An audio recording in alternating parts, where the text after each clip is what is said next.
go? All right.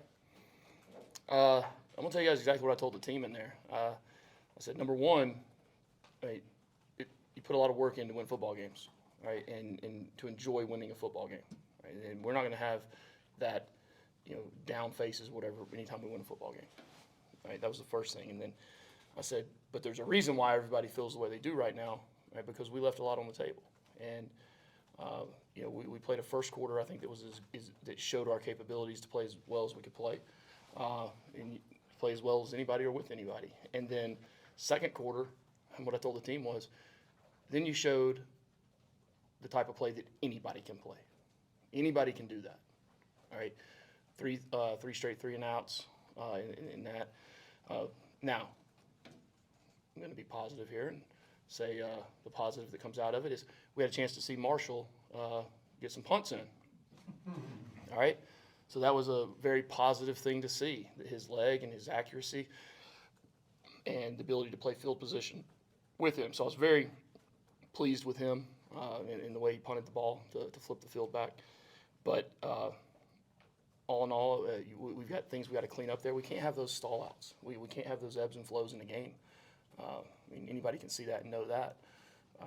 So we came out of the game pretty healthy, I believe, and we'll see how where that goes. But we've got to improve our play, right, to be able to continue the momentum we have and continue to win games we have to win. And I said to the team, everything we do is training for something, right? Regardless of who's in the game, regardless of what part of the game it is, regardless of the opponent, regardless of the scoreboard, everything we do is training for something, right? And that's the way we have to look at it. So when I walk in and, on a Sunday, I told them, Saturdays are to enjoy the win. Sundays are to be very transparent about them, and whether it's a win, a loss, it doesn't matter. But when I walk in and I talk about the things we have to correct and the things we have to be better at, right, don't get your panties in the wad and say, oh, well, you think we lost a football game.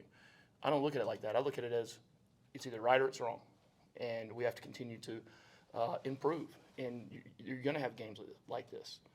Right? You don't want to have games like this, but you're going to have some inconsistencies in there. The thing we can't do is allow it to carry over to the next drive, and then the next drive, and the next drive.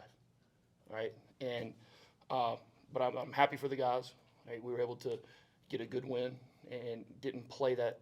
And really, there were spots in the game wherever, but that second quarter was poor football.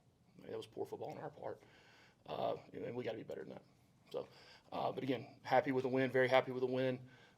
Happy a lot of guys got to play today, and excited to continue to move forward. Questions? Kelly? You talked about putting teams away, and it seemed like you opened the door a little bit, but then in the third quarter they put the tempo away there with a nice run, so good offensive possessions. Is there something that you're looking to see maybe where you guys turn that corner where you can put some teams away more comfortably earlier in games like that? I mean, yeah, I'd love to have the magic potion to tell you, and I would love to play the perfect game. I think that's football's an imperfect game, right? But everyone that coaches it and plays it is chasing perfection. So, as long as perfection is still something we chase, we're not going to be super pleased when those things happen in the game.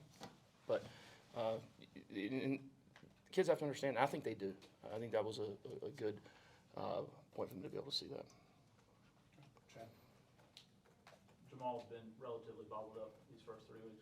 How are you guys able to get him going today?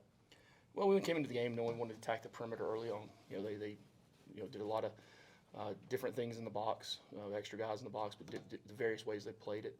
We wanted to get him on the perimeter and have it open up the inside a little bit, and he made some good hard runs too. He really did. Some good tough, hard runs. So early on, he's had his touches, but it's really been spread. And look, that's not necessarily a bad thing. Okay. The fact that we do have running backs now, and we were lacking in that a little bit last year with some of the depth, especially after some injuries, and to have guys now that we can put in there and roll in there, I mean, that's only going to help those guys be fresher in the fourth quarter when you need them. Ron? Those running backs that you did roll in there pretty much showed that they didn't need much of a hole to break off some long runs. They really showed their skills tonight. Do you agree with that evaluation? There's another statement from Rod. I don't know how to answer that if it's not a question. No, I mean, Dalen Gordon has done an unbelievable job for the last year, and he's somebody that's really paid his dues here. Came in as a walk-on. We actually talked about it in our team meeting last night about him, and bounced one outside, had a play on the perimeter, and was able to make the most of it. JP got in, had a good one there at the end where he bounced it to the outside. No, I mean, I think those guys, they all did a nice job. Malachi's been such a great addition to the team, and the way he runs and the toughness, running between the tackles. I thought he did a really good job running between the tackles. We talked about the one he bounced, broke outside, but he had some good tough yards in there. Jackson. You talked a little bit about that second quarter in the offense. Was it adjustments that Temple was making, or was it just a lack of execution on y'all's end when, after going up 21-0 and then just kind of? I'll look at the tape and see exactly from the schematic standpoint. At the end of the day, we had 1 yard and three and outs. So I don't care if it was us, it was them, whatever. I mean, we just didn't get the job done at all. But majority of it was us. We had drops, we had missed blocks, we had a missed blitz pickup. We didn't sustain a couple of times. So I mean, I'll look at the ones from what I saw, and that's on us. But at the end of the day, it was 3 straight 3 and outs, and we had opportunity to move the chains there. Next to right over here, we'll go Seth, and then right behind him. Saw Haynes got banged up after the second touchdown, I guess, ironically throwing the ball and put him back in there. How do you balance, just in general, the fact that his running the ball, his kind of wrecking ball mentality is so important with the risk that could knock him out? The thing people don't recognize with Haynes, I mean, he does a good job of avoiding contact when he gets out there in space. It might look like he's reckless in the way he goes down. You're talking to a guy that's 6'3" with long legs and is a long strider. So he's not going to be a compact guy and be able to slide and whatnot. But the way he falls forward and gains those extra yards, he's also avoiding a lot of that too. So, look, Haynes King's played football the same way for his entire life. Right? We could sit back there and throw the ball 85 times a game, and he's still going to find a way to go mix it up with somebody. Flipping off what you talked about the second quarter, you mentioned the first quarter showed your capabilities. Is there anything specific you were seeing on those 3 straight touchdown drives, or just kind of continuing on what you've done the first 3 weeks?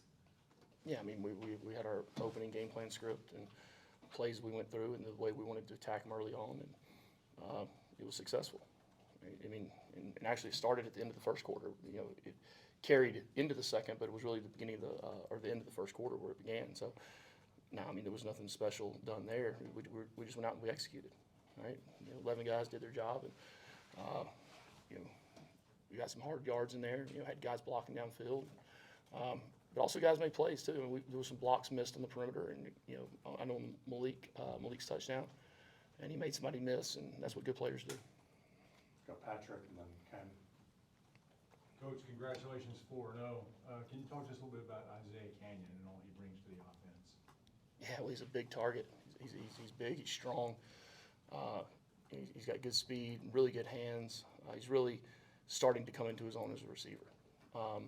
He does the dirty work, he blocks. He's unselfish on how he plays. Really, I've been very pleased with Isaiah and what he's done really the first, quarter of the season. So I'm excited to see how he continues to develop. Ken, if you want to wrap us up, we'll bring in players. Brent, you said on Thursday, I think, that starting the second half well was going to be something important to you. Obviously did not work out the way you wanted. Kind of what did you sense, or kind of how do you go about fixing that? Yeah, well, I mean, if you look at the second half, we came out and we were moving the ball and we put the ball on the ground. Okay, but yeah, you're dang right. And now we could have come out there and played the game backwards and been better than we were in the second quarter. So it would have been an improvement regardless there. But if you look at the second half, I wrote it down. I mean, the first drive we had the exchange issue. The ball was on the ground, and then I think we had three touchdowns, a field goal, and a punt. The rest of the second half. So I guess my message was taken minus the first minute of the second half. All right, thanks, Coach. Is that it? All right, thank y'all.